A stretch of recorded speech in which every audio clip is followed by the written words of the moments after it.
Hello, and welcome to part 2 of True Tales of the Ouija Board. To begin from part 1, please click the on-screen link or in the description and comments to be directed to my channel, Let's Read. Otherwise, sit back, relax, and enjoy.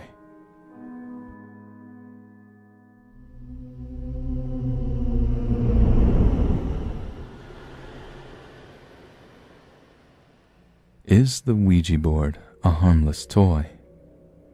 Or is it an instrument that connects users to a darker dimension?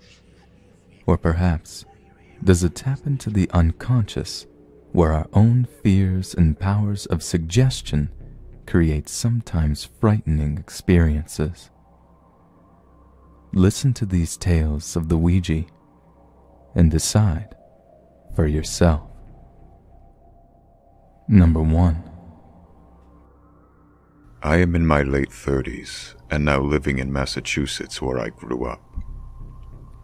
I was a middle child of 5 in a very close family. When we were really young, my 2 younger sisters and I were always fascinated with the unknown. We would look in the obituaries in the newspaper to see who had recently passed away, and we would have seances in our garage with some other local neighborhood kids. Usually nothing would happen, but a couple of times some weird things happened that we just could not explain. When my sisters and I were in high school, we learned about Ouija boards.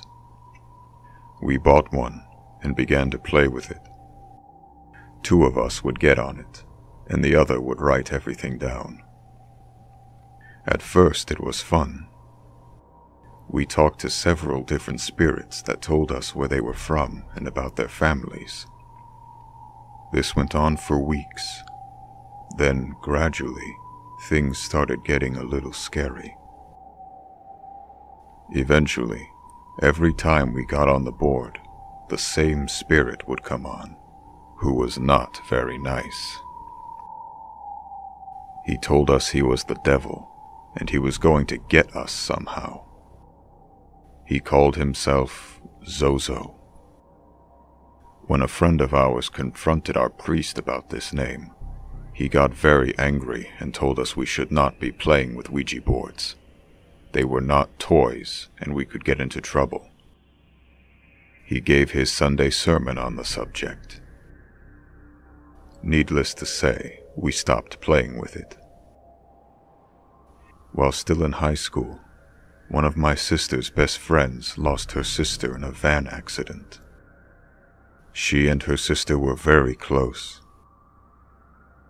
She knew of our adventures with our Ouija board and begged my sister to let her come over and use it to talk to her deceased sister. Hesitantly, my sister sat down with her and contacted her sister with the board. Her friend bawled and told her sister how much she loved her and missed her. She didn't want to live anymore without her and wished she could be with her. About 2 weeks later, my sister's friend died. In a van accident, exactly the way that her sister had died. My sister took the Ouija board and put it out with the trash. And none of us has touched one since.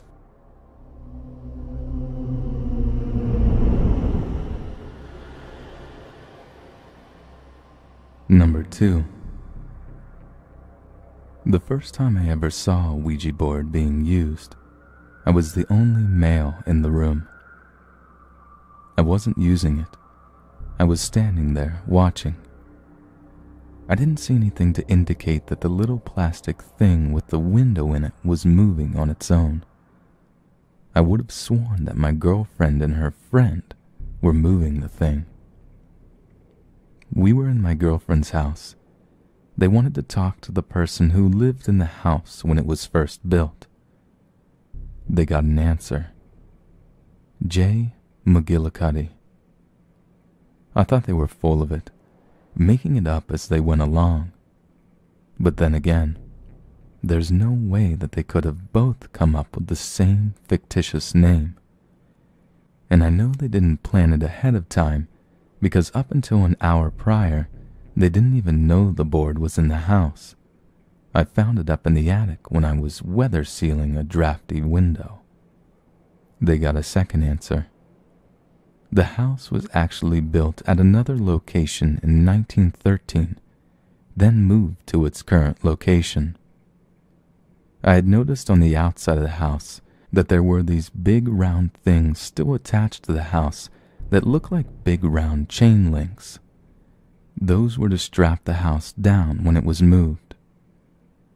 I checked out some of the information at the county courthouse, looking at archives of census figures, etc. Indeed, there was a J. McGillicuddy who lived there and operated a saloon that had long since burned down. He died at the age of 33, stabbed to death when he tried to intervene in an altercation between two of his patrons. To this day, I don't know if the girls were making it up. If so, it was quite a hoax, and they're both better tricksters than I ever gave them credit for being.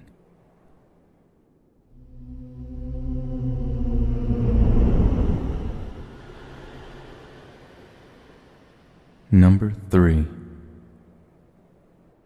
One night, my brother and I were playing with my new Ouija board, and it didn't take long for the entity to come. As soon as it was there, I felt this strange feeling come over me. It felt as if something was inside of me. It got hard for me to breathe, but I didn't say anything. We asked the entity if it was good or evil, and it spelled out, evil. Right then, I knew something was wrong, because the entity was getting upset. It got harder and harder for me to breathe, until finally it felt like something pushed me, and it was over. Ever since that night, strange things have been happening in my home. Doors shut by themselves. I hear strange noises and see shadows in the middle of the night. Although this experience scared me, I still bring out my Ouija and talk to entities, even the upset ones. I ask them what their problem is and see if there's anything I can do to help.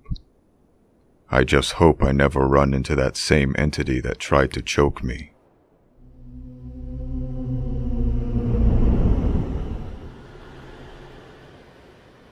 Number 4. It was Friday the 13th, and I was with my friends Mike and Andrew. It was a full moon, and I was only into tarot cards because they interest me, but not Ouija boards. They had scared me.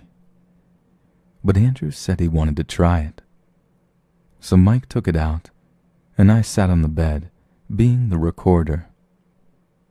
The lights were turned out, and Andrew contacted his grandpa, and he gave all the right answers to questions.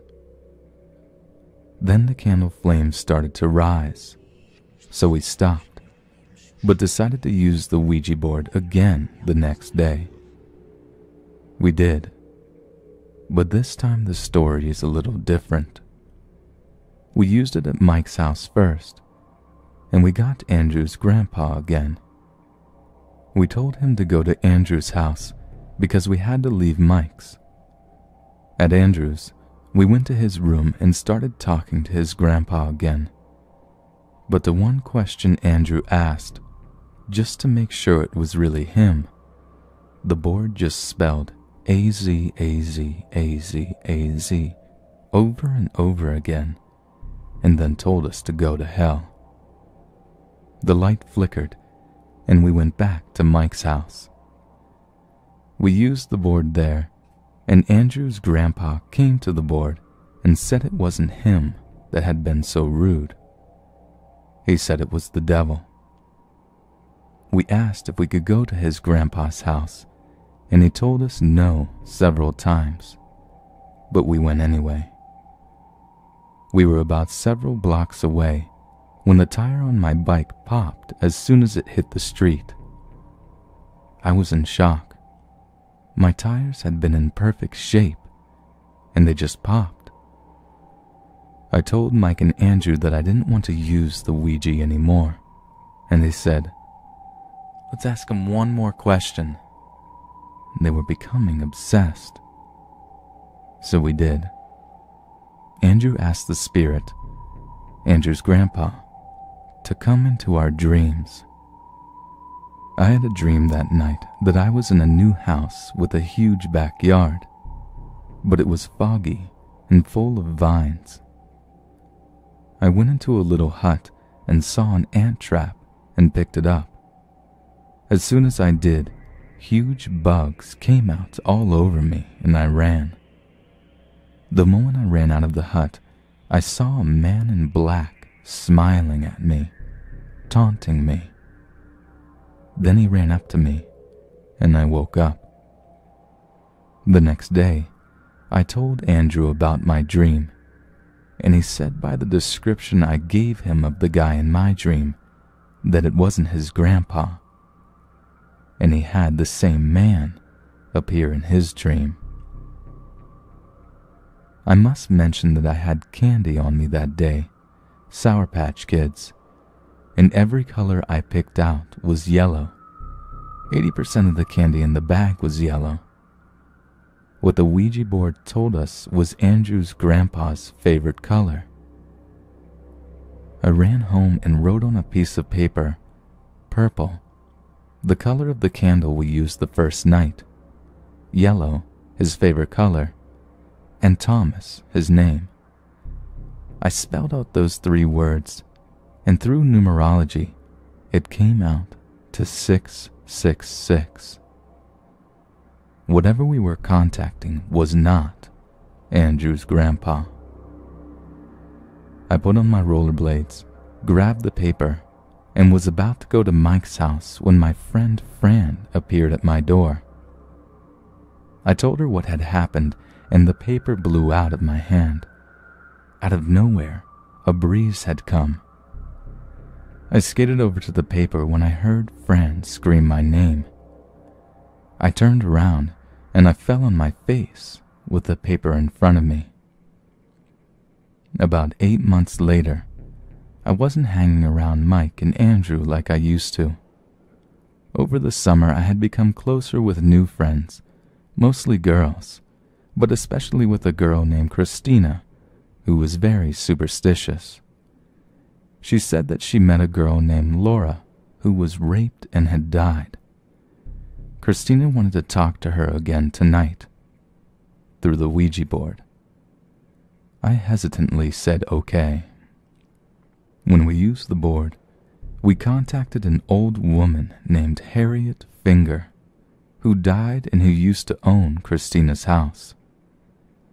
We left the room because we wanted something to eat, but the candle was lit. We went back into the room with our friends Jackie and Sarah, and the candle was out. But there was a huge black spot on her wall from the smoke. Christina started to clean it, but the black stuff wouldn't come off. Jackie told Christina to step back. When she did, tears filled her eyes. The black spot had turned into the faces of 2 women, one looking out the window and one looking very mean down at us. That night, Christina's friend Laura came into my dream.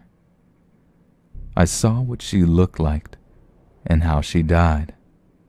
She said that an evil man named Howard stalked us on the Ouija board and threatened to hurt us, and that he had been the one to write out A-Z, A-Z, A-Z.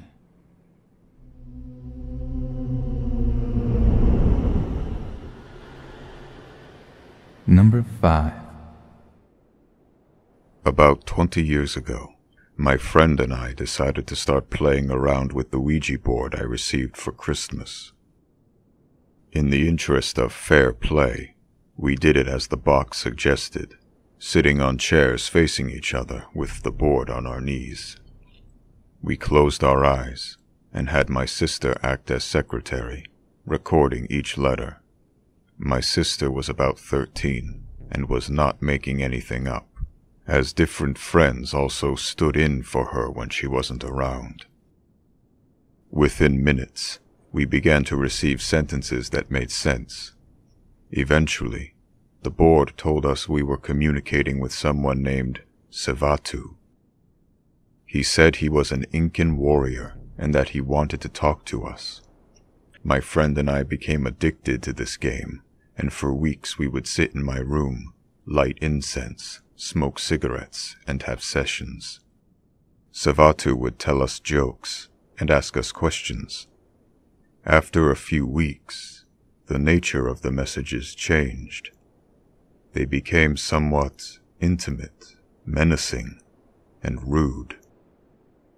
One night, Savatu told us he wanted us to come away with him. During that same session, the pointer flew out of our hands and hit the wall. At that point, we got freaked out and decided to put the Ouija away for a while. I began having nightmares, and so did my friend. I took to sleeping with a crucifix on and a Bible in bed with me. I began to fear the Ouija board, and my friend said she would take it to her boyfriend's house because he wanted to mess around with it. She was driving out to his house with the board on the seat beside her, and her car began to smoke and stalled on a dirt road. She got out of the car and threw the Ouija board into a cornfield, then got back in the car. It started, and she drove safely to his house.